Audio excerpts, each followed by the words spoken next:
So hello guys, welcome to my another video. आज सबको मेरे वीडियो पे स्वागत करती हूँ। Good morning everyone. तो आज हम बेसिकली देखेंगे माँ भैरवी की तरफ से आपके लिए कुछ गाइडेंस आ रहा है। आई डोंट नो क्या गाइडेंस है, बहुत इंपॉर्टेंट होंगे डेफिनेटली, क्योंकि परसों से ही मुझे माँ भैरवी के गाइडेंस आ रहे थे आप लोगों के लिए, बट फॉर रीज़न मैं चीज़ों को डिले कर रही थी या फिर मैं काम कर रही थी और कुछ काम भी था मेरा, इसलिए मैं डिले कर रही थी। और साथ में ठंड भी बहुत ज़्यादा पड़ा है यहाँ, तो इसलिए थोड़ा डिले हुआ। तो चलिए देखते हैं माँ भैरवी आपको आज क्या गाइडेंस देना चाहता है, क्या कहना चाहते हैं माँ भैरवी आपसे। तो लेट्स सी, चलिए गाइस देखते हैं माँ भैरवी की तरफ से आपके लिए क्या गाइडेंस आ रहा है। अगर आप इस वीडियो तक आए हैं तो कोई इंसिडेंट नहीं है, ये वीडियो आपके लिए डेफिनेटली है। डेफिनेटली माँ भैरवी आपको कोई गाइडेंस देना चाहते हैं, तभी आप इस वीडियो को देख पाओगे। एंड अगर आप मेरे चैनल पे नए आए हैं तो please subscribe my channel. And अगर आप मुझसे पर्सनल रीडिंग लेना चाहते हैं तो आप मुझे व्हाट्सएप कर सकते हैं, पर्सनल रीडिंग पेड है, ठीक है। और या फिर आप 1 जनवरी के पहले, ये न्यू ईयर जो आ रहा है, जहाँ पे आप अगर कोई लाइफ में स्पेल करना चाहते हैं या फिर कोई हीलिंग सेशन करना चाहते हैं, कोई ब्लॉकेजेस है आपके लाइफ में उसे हील करना चाहते हैं, तो आप मुझे व्हाट्सएप कर सकते हैं। तो चलिए देख लेते हैं माँ भैरवी आपको क्या गाइडेंस दे रहे हैं। बाप रे, 2 कार्ड आ गए हैं गाइस। ओके ओके, ओह क्या हो रहा है यार। 2 और कार्ड, ओके मैं लूँगी डेफिनेटली। ओके, कुछ और कार्ड हैं। जय माँ भैरवी, जय माँ भैरवी, जय माँ भैरवी। ओके, चलो going on the flow and trust. Okay, तो आपको माँ भैरवी सबसे पहले कह रहे हैं कि आपके अंदर अगर कोई गिल्ट है, कोई सौरो है, कोई ओवर थिंकिंग है, अगर आपके अंदर कोई फ्रस्ट्रेशन चल रहा है तो उसे बाहर निकालिए, उस चीज़ को बाहर निकालिए। अंदर, अपने अंदर ये नेगेटिविटी, ये जो अकेलापन इमोशन जो है, उसे आप अंदर दबा के रखिए, जिसकी वजह से आपकी थर्ड आई चक्र एंड क्राउन चक्र में बहुत भारीपन फील हो रहा होगा आप लोगों को, है ना। तो आपको आपका जो भी इमोशन है, जस्ट रिलीज देम। चाहे वो आप रो के अब निकालो या फिर चिल्ला के निकालो, बट आपको हील करना है अपने इमोशनल ट्रॉमा को, बाहर निकलना है एंड आपको कॉन्शियसनेस में आना है। अवेयरनेस कार्ड यानी आपको कॉन्शियसनेस में आना है, इस स्टेज में आना है। इसके लिए आपको सबसे पहले अपनी इमोशन को हील करना पड़ेगा।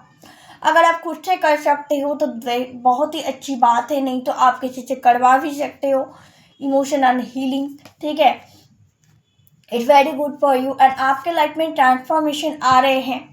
आपके लाइफ में जो भी हो रहा है, जो ये ट्रांसफॉर्मेशन की वजह से हो रहा है, शायद आप भगवान से पूछ रहे हो कि आपके साथ ही ऐसा क्यों हो रहा है, क्यों आप इतने परेशान हो, क्यों आपके साथ इतनी नेगेटिव चीज़ें हो रही है, कोइंसिडेंट हो रहे हैं।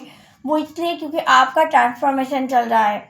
एंड ट्रस्ट में जब भी ट्रांसफॉर्मेशन चलता है तो हमारी सबसे पहले जो ट्रिगर होती है वो है हमारे इमोशंस को, वो हमारे इमोशन पे बहुत ज़्यादा हावी हो जाता है।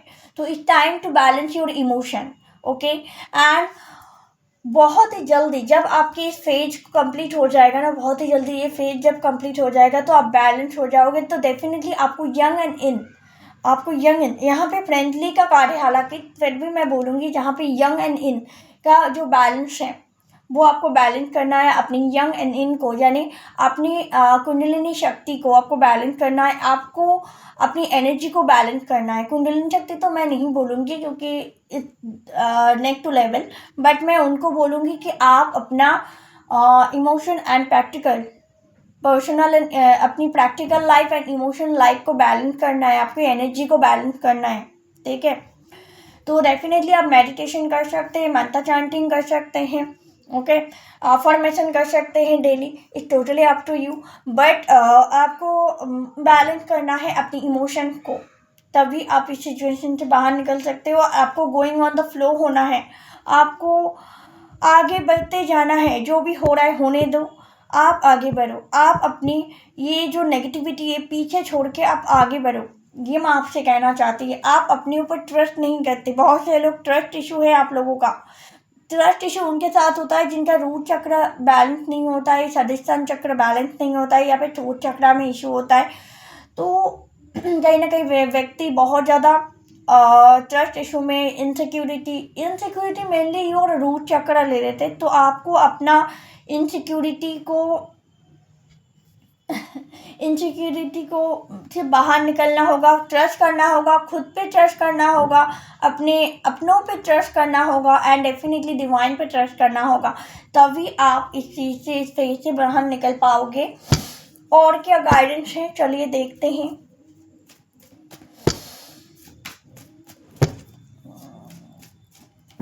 Okay, creativity.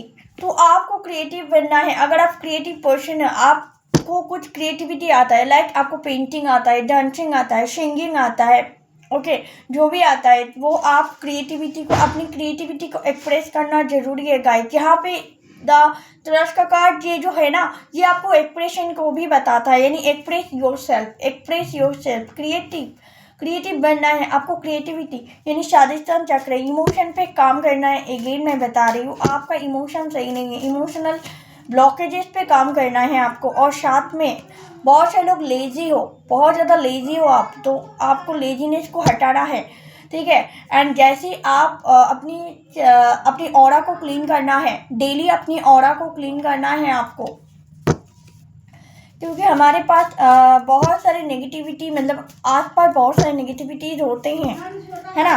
तो वो हमारे कहीं ना कहीं वो हमारे चक्रास पे, वो हमारे ऑरा पे बहुत ज़्यादा नेगेटिव असर फेंकता है। तो डेफिनेटली आपको डेली क्लींजिंग करना चाहिए खुद का। वाओ, द लवर्स कार्ड देखा, कोई अपने लवर्स को, पार्टनर को मैनिफेस्ट करना चाहते हैं, तो इसके लिए सबसे पहले आपकी इमोशनल स्टेबिलिटी ज़रूरत है। उसके बाद आपको अपना जो भी नेगेटिविटी है उनको निकालने की ज़रूरत है। उसके बाद ही आपको कोई लवर्स, किसी को आप सोलमेट को अट्रैक्ट कर पाओगे। और साथ में आपकी अगेन ट्रांसफॉर्मेशन, देखो अगेन ट्रांसफॉर्मेशन का कार्ड आ गया।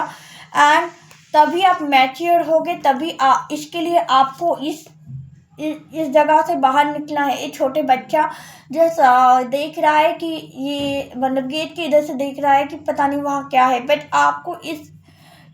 आपको कंफर्ट जोन से निकलने की बात कहते हैं कि आपको इनर चाइल्ड हीलिंग भी इम्पोर्टेंट है। आप लोग इनर चाइल्ड हीलिंग भी कर सकते हैं। बहुत सारे लोगों को इनर चाइल्ड हीलिंग ज़रूरत है, ठीक है। Inner child healing is very important for you. तो एंड रिसेप्टिविटी, वाओ, आपको अपनी डिवाइन से कनेक्ट करना है। इसके लिए आपको इनर चाइल्ड हीलिंग करना है सबसे पहले। उसके बाद आप खुद ब खुद अपनी डिवाइन से, अपनी भगवान से, अपनी ईश्वर से कनेक्ट हो पाओगे। जैसे आप ईश्वर से कनेक्ट हो पाओगे, वैसे ही आपके लाइफ में बहुत सारा अबंडेंट खुशियाँ वापस आने वाली हैं। तो इसलिए मैं बोलूँगी, एंड प्लीज़ एंग्जाइटी डिप्रेशन में बिल्कुल ना रहिए। You are very emotional person, but आपकी एंगर इशू है। आपको अगर एंगर इशू है तो इसको भी आपको हील करने की आवश्यकता है। ये डिवाइन माँ भैरवी आपको कह रही है कि एंगर को आप क्रिएटिविटी या पैशन में बदलो। क्योंकि एंगर क्या है, your anger is your Mars energy. Mars यानी मंगल की एनर्जी होती है एंगर, फायरी एनर्जी, है ना। जो हम गुस्सा करते हैं वो दैट इज फायरी एनर्जी। तो ये फायर हमें क्या सिखाता है, इसे आपको एंगर से, आपको इसे क्रिएटिविटी में, पैशन में बदलना होगा। ये आपको माँ भैरवी कह रही है कि अपने एंगर को, अपने अंदर के क्रोध को पैशन में बदलिए, करके दिखाए कि who you are actually, okay. तो ये गाइडेंस स्पेसिफिकली आ रहे हैं कुछ लोगों के लिए कि अपने एंगर को पैशन में बदलो, अपनी एंगर को पैशन में बदलो। यानी एंगर को नहीं, एंगर को जो फायरी एनर्जी है आपके अंदर, जो आपके अंदर गुस्सा पैदा कर रहा है, उस एनर्जी को आपको पैशन में बदलना है, उस एनर्जी को आपको क्रिएटिविटी में बदलना है। ये माँ भैरवी आपको गाइड करना चाहती हैं, ठीक है। तो this is a reading, hope it resonate with you, ठीक है। तो ये वीडियो आई डोंट नो कितने लोग देखेंगे, बट जो भी इस वीडियो को देखेंगे ना, तो definitely is very big solution from them and for them. And also जो भी एडवाइस जहाँ से आया है माँ भैरवी की तरफ से, मैंने कोई एडवाइस नहीं दिया, माँ भैरवी ने आप लोगों को एडवाइस दिया है। तो डेफिनेटली इस एडवाइस को फॉलो करो एंड देखो अपनी लाइफ में कितनी चेंजेस आप देख पाओगे। ओके, जय श्री कृष्णा, राधे राधे।